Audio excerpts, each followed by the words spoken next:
Sonnet 34 by William Shakespeare, 1565 to 1616.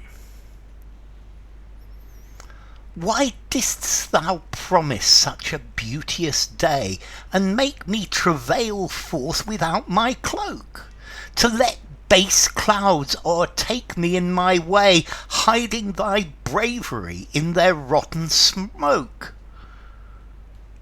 'Tis not enough that through the cloud thou break to dry the rain on my storm-beaten face, for no man well of such a salve can speak, that heals the wound and cures not the disgrace. Nor can thy shame give physic to my grief, though thou repent, yet I have still the loss. The offender's sorrow lends but weak relief to him that bears the strong offence's loss. Ah, but those tears are pearls which thy love sheds, and they are rich, and ransom all ill deeds. Okay, so this is another sonnet to the fair youth by William Shakespeare. And in this one, Shakespeare this follows on from the previous one, that the fair youth has been mean to Shakespeare. He's done something nasty, and Shakespeare's really upset about it. I get the feeling that the fair youth has snubbed him, or cut him dead, or turned his back on him, or refused to see him. And Shakespeare's really upset about this. And this is Shakespeare in this sonnet is saying that yes, you to the youth. Well, yes, you may feel bad that you upset me. You may be upset, but that I was upset. But that doesn't make any difference, because a criminal or somebody who does something bad feeling guilty doesn't make the victim feel any better. But then at the very end, Shakespeare changes his mind and says, "Oh, but you're crying, and your tears are pearls, which are something very valuable in Elizabethan times. The tears, that is. And well, if you're crying, well, maybe I ought to forgive you." And at the end, Shakespeare forgives him. So, why didst thou promise such a beauteous day, and make me travail forth without my cloak? So here again we've got this metaphor of a beautiful day. And why did you make me go out believing that the day was going to be so beautiful? Why did you get me to go out without my coat? It looked like such a beautiful day, and then the weather changed. Yeah, so why did you make me go forth without my cloak, to let base clouds o'ertake me in my way? And why did you let the clouds suddenly come, hiding thy brav'ry in their rotten smoke, hiding your love, the shine of your presence in the rotten smoke of the clouds? So here we have this metaphor. It's Shakespeare saying he's gone out without his coat because it looked like a beautiful day, a beautiful morning.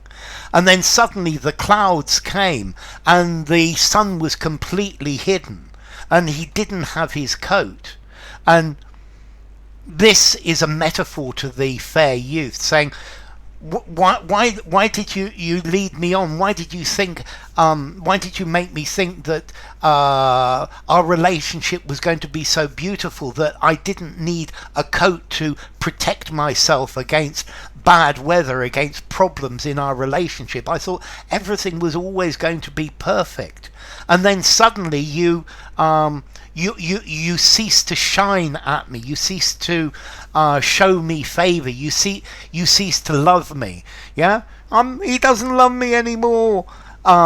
Is what Shakespeare's saying. So why did you do this to me? 'Tis not enough that through the cloud thou break to dry the rain on my storm-beaten face.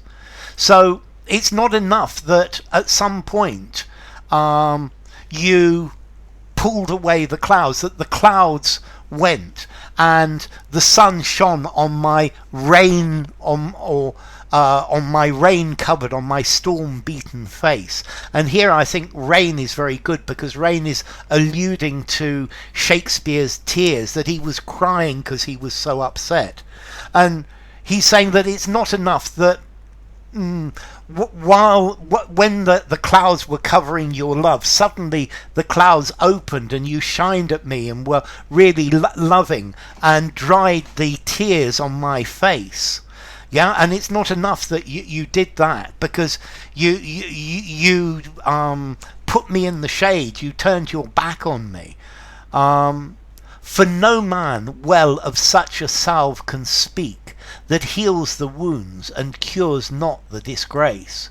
So nobody can say good things about a salve, a cure, something that makes the pain less, that heals the wound. So it heals the wound of you rejecting me. Has been cured, because you're now not rejecting me. But the disgrace of being rejected by you has not gone away, and nobody can say good things about something that heals the wound. It heals the pain, but it doesn't cure, it doesn't make up for what happened. Nor can thy shame give physic to my grief. So the fact that you feel shame about what you did, you feel bad about what you did, this doesn't act as a doctor to my sadness. This doesn't take away my grief, my sadness. Though thou repent, yet I have still the loss. So you repent, you're sad about what you did, but you still rejected me. I was still alone and without your love. The offender's sorrow lends but weak relief to him that bears the strong offence's loss. So if you have something bad done to you, if somebody offends you mightily, or somebody does something very bad to you, the fact that the offender, the person who committed this crime, the fact that they feel sad about having done it, it doesn't make up for it much. Yeah, it's not really a good answer to it. And then he changes. Here's the Volta. But those tears are pearl, which thy love sheds. So now you're crying, and those tears that come from your face, those are pearls. And tears were thought to be something very valuable. They had healing properties. They were precious. So suddenly seeing the youth cry means that Shakespeare does feel better, and they are rich and ransom all ill deeds. Your tears are something valuable, and they make up for all the ill deeds, the bad things that you did to me before. So maybe this is this human trait where we get enjoyment knowing that our unhappiness causes our lover or our former lover to be unhappy, and this is it's a weakness. But yeah, I'm glad she's unhappy. Yeah, I'm glad he's unhappy, and that's, I think, almost part of this at the very end. I'm glad he's unhappy. I'm glad he's crying. Well, that makes up for it a bit. So anyway, enough. If you enjoyed the video, give it a rating, subscribe to my channel, and I will see you soon. Bye for now. Sonnet 34 by William Shakespeare.